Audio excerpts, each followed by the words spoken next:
Hello, my name is Anastasia Lind, and this is Michel. Hello. Hi. Hi. So we are recording this video for entrepreneurs, for the beginners, or just people who think about starting entrepreneurial journey. And we know that many people who want to start entrepreneurial journey are afraid of making mistakes and worried about things that might go wrong and what will happen and creating all possible terrible scenarios. And the thing is that things go wrong. Guess what? If you do something unusual, things go wrong. And it's life. We can never control what happens in life, but the only thing we can control or we can affect is how we interpret what happens and how we take the situation as it is and shift it and make it into something powerful, rather than sitting and feeling sorry for yourself and focusing on the losses. How we can take a story and make a powerful shift and create okay, what do we do now? What are we creating? So Michelle has a very powerful story about one entrepreneurial attempt, which didn't turn out as planned. So would you mind telling us what happened? Yeah, for sure. Yeah.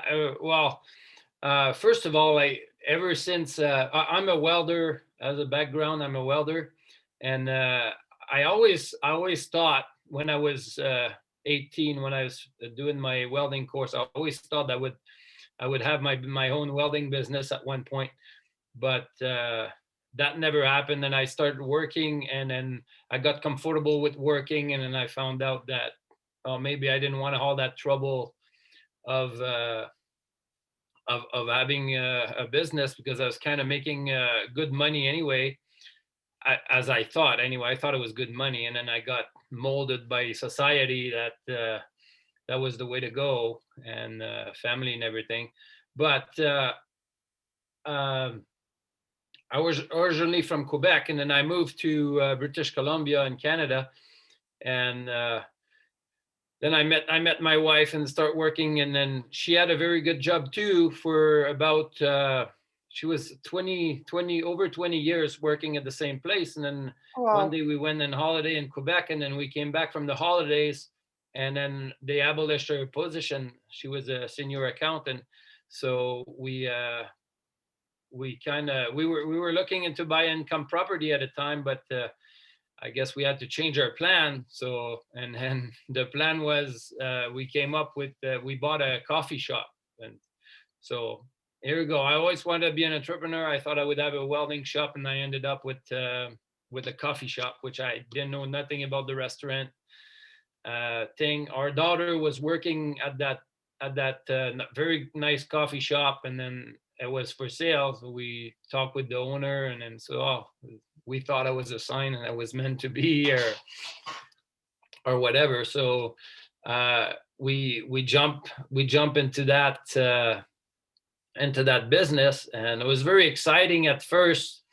A lot of new things, but it didn't take very long to find out that it was not as nice as it was all be. So we had all together for just under 3 years, and it was really scary. I ended up working a lot of overtime try to pay the employees and the bill. I was always scared that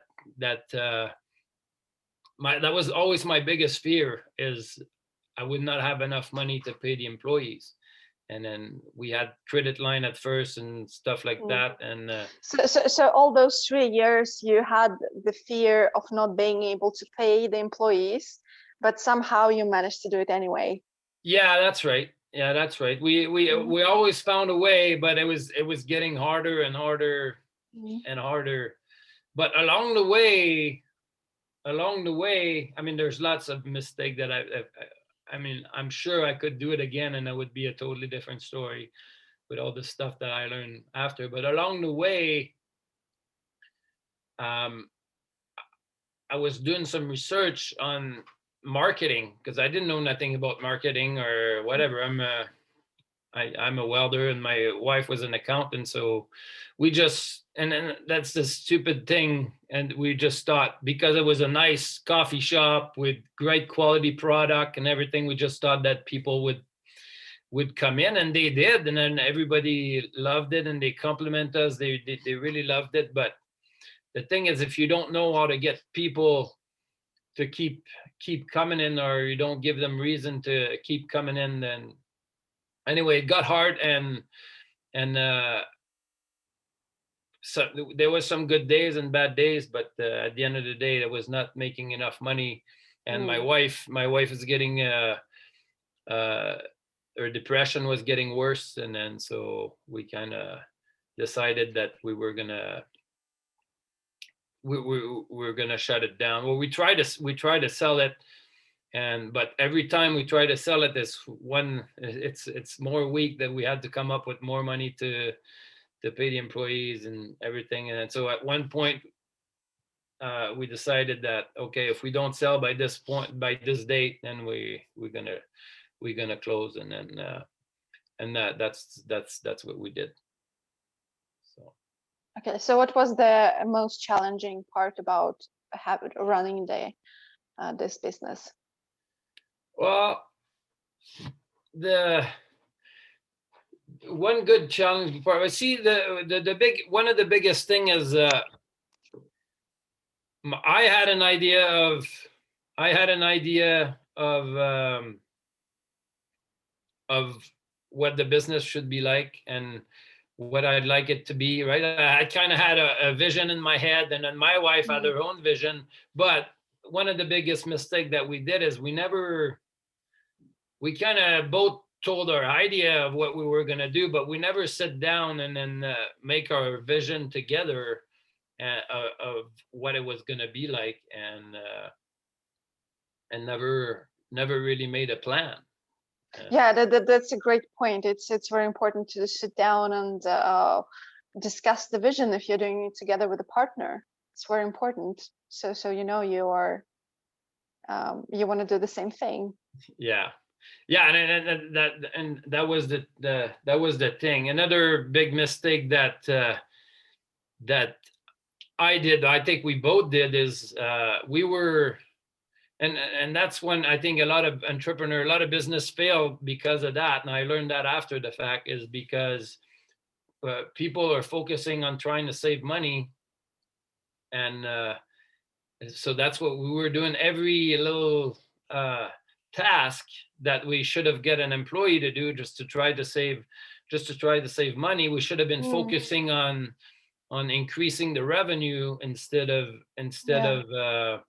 so like I would go grocery shopping at minimum 3 times a week, and then I would drive an hour away to go to Costco to go like twice a month to get more deal. While all this time that I was doing that, I wasn't focusing on finding ways to getting more people in to spend more money and everything. So yeah. So if you think about 2 types of mindset, abundance mindset and scarcity mindset, what type of mindset do you think you operated from when you ran your business? Oh, scarcity for sure. Absolutely. Yeah. So how do you think you can shift that? Like, let's say you go back to the same business and you do exactly the same thing, but you shift your mindset and you operate from an abundance mindset. What would you do differently? I would totally focus all my energy, my spare time, and all this. I would totally focus on the customer experience and what the customer wants, and try to give them more value, and give them a reason to come back, right? And kind of even build a movement like this coffee shop. We should have made this coffee shop a place that when people wants to be happy, that's where they want to be, right? That's and then find a way to and that's the thing with the marketing these days. And I found out, like, I kind of find out during the time, but I didn't have no time to implement all this, right? How to reach customer even when they're not there, right? That's and there's lots. It's actually easier than we think. Like it's not easy, but when you look for resources, it's easier than we think to get people. And if we keep in contact with people when if we would have kept in contact with people when they weren't at the coffee shop, and then keep giving them value even when they're not there, to give them even bigger reason to come, and then bring their friend and their family and all this. So that, yeah, definitely. So it's also about building a relationship, and also what I'm hearing is shift from thinking about myself, how to earn money, and think about more like what can I do to serve them, what value can I provide them. Yeah, and we were trying to do that, but we weren't really. We didn't never implement no follow up. Like we even started to do to get people's emails address and stuff, but we never even send not even one email or anything. So what do you think was in the gap for you? Pardon me? What was in the gap for you? It's In the like gap? what was missing?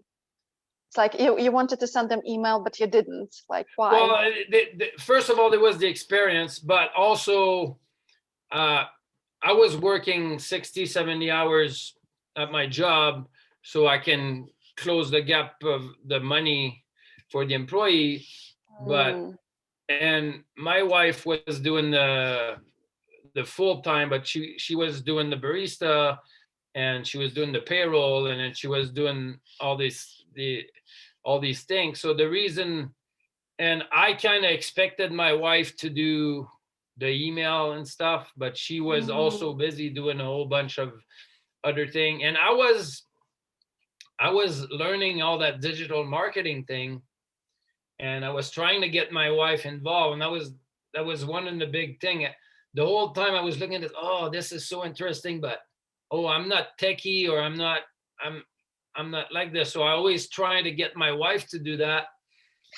And instead of doing it myself, which now this is what I'm doing. I'm doing it myself because I figure out, well, I gotta learn it. Like she would have to learn it too.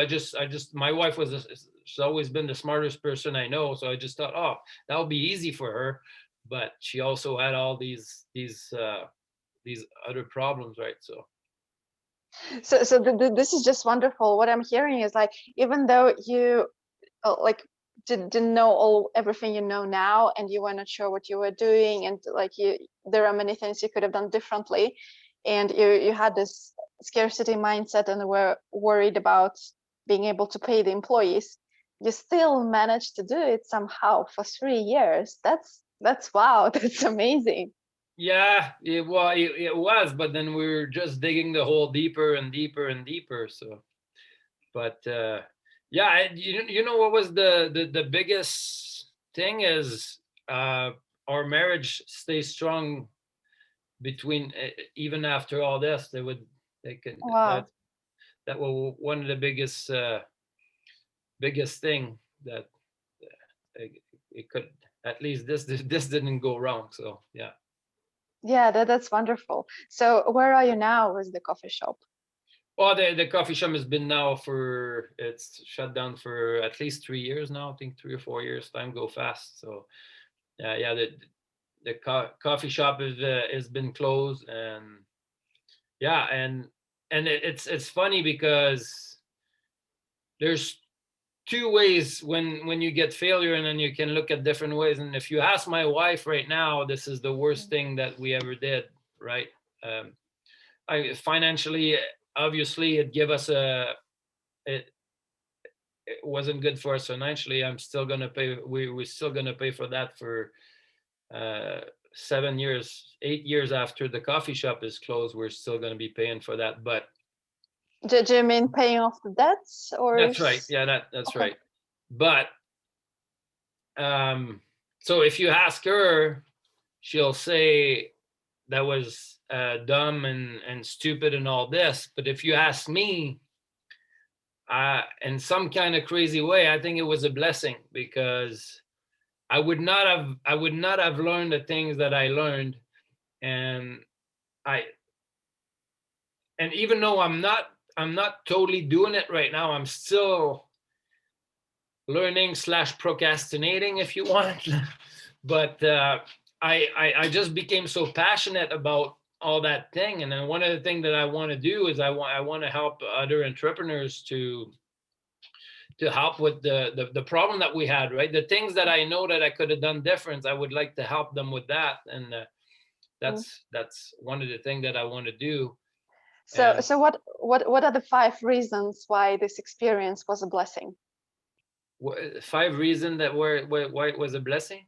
Yes. Well, first of all, I one of the biggest thing that opened my eye how easy it was to actually learn something, right? Like I was all even when I was in high school, uh, I always hated um, reading and school. I didn't like school. I wasn't good at school, and then I never liked it. So that's why I picked welder, because that was a trade and it was a little bit easier, and then I wouldn't have to do any reading. And so, but I found out through audiobook and YouTube and a whole bunch, and then buying audio programs, and how easy it actually is. And then once you get into it, then it's always because uh, it's like the whole marketing thing. It seemed like it was such a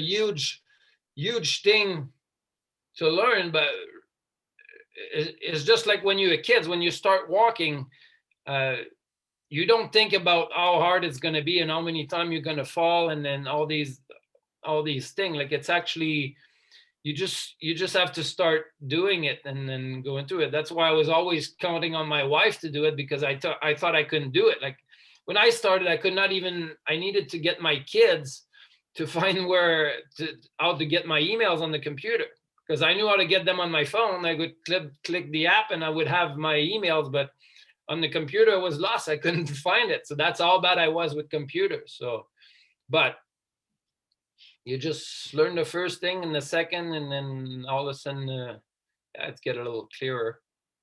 And 5 things. So the other way was a blessing. Like is as much as the our family kind of got closer together, right? Like my daughter was the manager at the place, so she kind of seen how things were in there, and then maybe she seen that our parents weren't so dumb after all, and all the effort. Like I don't know. It's it, in some kind of way, like I think it brought our family closer together. And Oh, this is amazing. So yeah, this was a learning opportunity for the whole family, and opportunity to get closer. That's yeah, I think so. And another blessing too is, well, learning along the way is uh, well, I when our coffee shop closed, I had. Are you part of SFM too, or I used six to be. figure? Yeah, it used to be. I Yeah, used me to too. be. I used to be there too, but that's when that's how I kind of learned the beginning of the marketing. And they show a video at one point of Tony Robbins, and then and so when my wife had the depression, when we closed the coffee shop, I took her to Tony Robbins event, which I didn't have enough money. I took money from my pension that I'd saved to take her to New York to go there. And that's it. Just that alone, like that was a blessing. Going there and having that experience with my wife, but learning a bunch of all other things. Like it led me to worry about learning stuff about health and business, and so so many things, right? And And this is exactly what the leaders do.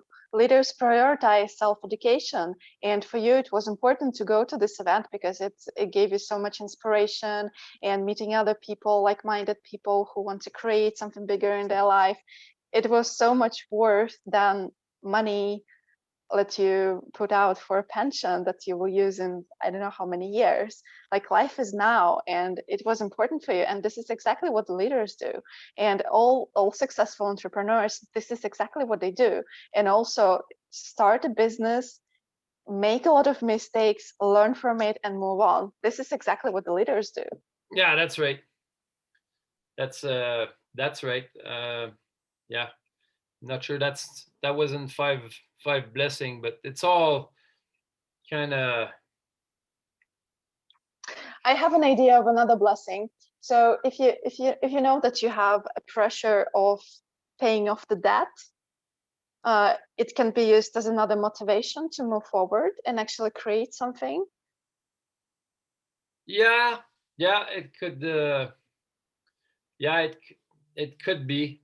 My biggest thing right now is to try to.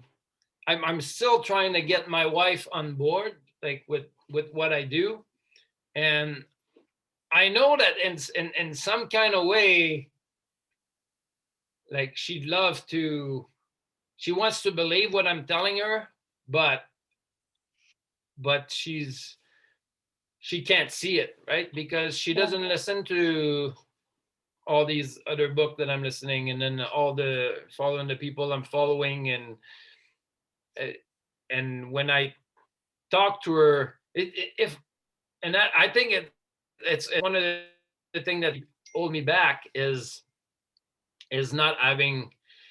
It's not that she'll support me, but I don't feel it. Like, right?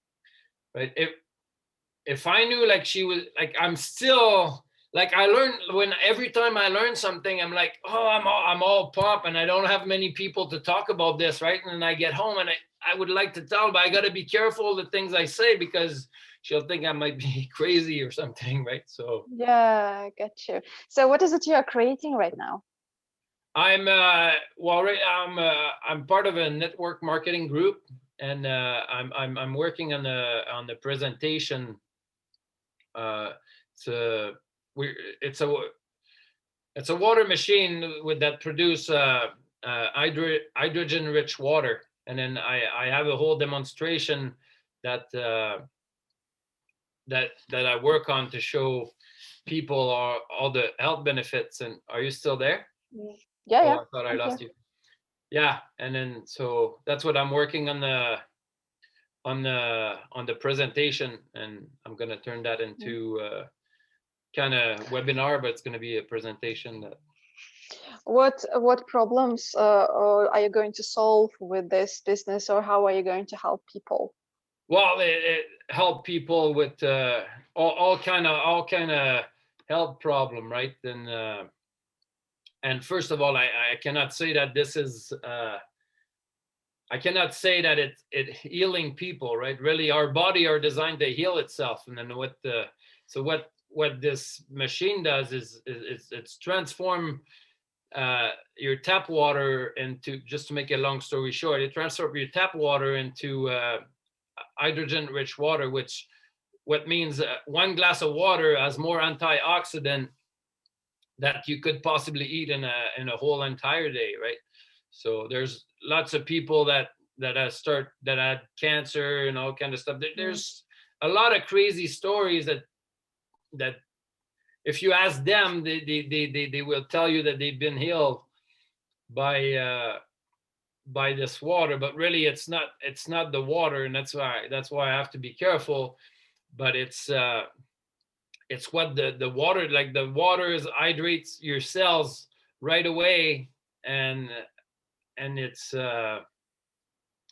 very powerful. There's three main properties. It's antioxidant, it's alkalizing your body, so you're not too acidic. So it solves all kind of problem. My mom, I got my mom to start drinking that water, and then she lost 13 pounds in Oh, 2 wow. weeks, and then she Oh, had wow. inflammation in her in her knees for years. and then it was reduced considerably in less than 2 weeks. Wow. And she had acid reflux, and she had and that's another thing too, right? Like believe that's like medication, and like you go to the doctor and they try to give you a whole bunch of medication right away, and she had acid reflux, and then they gave her pills for the acid reflux. She started drinking that water, and after 2 weeks she never had to take those pills anymore because it took care of the acid reflux problem. And Oh, wow. You sound very passionate when you talk about it. What oh, is it that, why is it important for you? Well, this is because well, first of all, my mom had diabetes. My dad has emphysema and needs a machine to help him breathe. My father-in-law was battling cancer. And if I don't do anything different, I'm going to end up the same way that they are. Like I keep following the footstep that they took, then that's where I'm heading. But when I went to Tony Robbins, actually, that event, I've seen Tony Robbins and his partner, Joseph McClendon. And Tony was 59 at the time, and then Joseph was 65.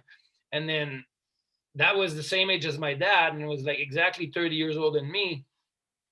And they were jumping on stage and yelling and screaming and dancing 14, 16-hour days for 4 days straight. It was like, oh my gosh, like I never seen anybody that age with that kind of energy before. Heck, I didn't even have that kind of energy myself, right? So that's kind of what pushed me into, I forgot what the question was now, but that's kind of what lead me into learning into that. That's why why is it important for you to have this this type of energy now and when you're older, and being healthy?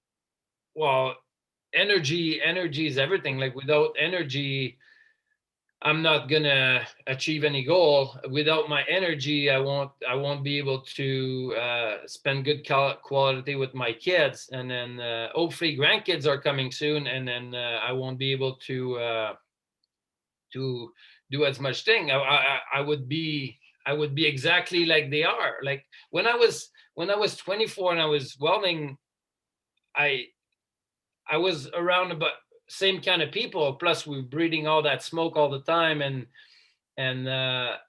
we're we think it's normal to feel that way. Like we think it's normal to be tired. We think it's normal to need a nap after work. Like we think it's normal to, once you get a certain age, that you walk a little slower and stuff like that. And that was an awakening to see these people. So how come they don't feel that way? And then I did some research and start to see, oh, well, it doesn't have to be that way, right? So yeah, that's what it was. Yes, that's awesome, and I can really hear a lot of passion in what you're saying. So, what is the lifestyle that you're creating for yourself and your family? Well, the lifestyle in it, sadly, is drinking that water is a very good thing that I do, but that's another thing too, right? Where I need to get more in touch with my wife, because I'm learning all these new things about health, and I'm learning certain things that we think that we do that are healthy, that they're not necessarily healthy. And I still have to convince my wife, but it's interesting, right? Every little battle, at first it's a little crazy, but then you talk about it more and more and more, and then it's like she's coming my way more and more. But then every time, like she spent a lot of time with her parents, and then that's great. That's a great thing that she does that, but they are still the They're affecting her. strong mentality, right? Like yeah. So if they would hear what I want to say, I don't even tell all my wife that, but if they even the thing that I tell my wife, they would definitely think I'm crazy. Yeah. But So what is the vision? What is your vision for you and your family? Like, let's say 5 years from now. well, 5 years from now, well, first of all, at this point I'll have retired. I want to retire. I didn't even tell my wife this. I want to retire by 2023. January 12th, 2023 will be my birthday, and that'll be my last day on paper. But I'll probably that's probably going to be holiday times from 2023. I I would be retired at this point, but I want financially, I want to be able to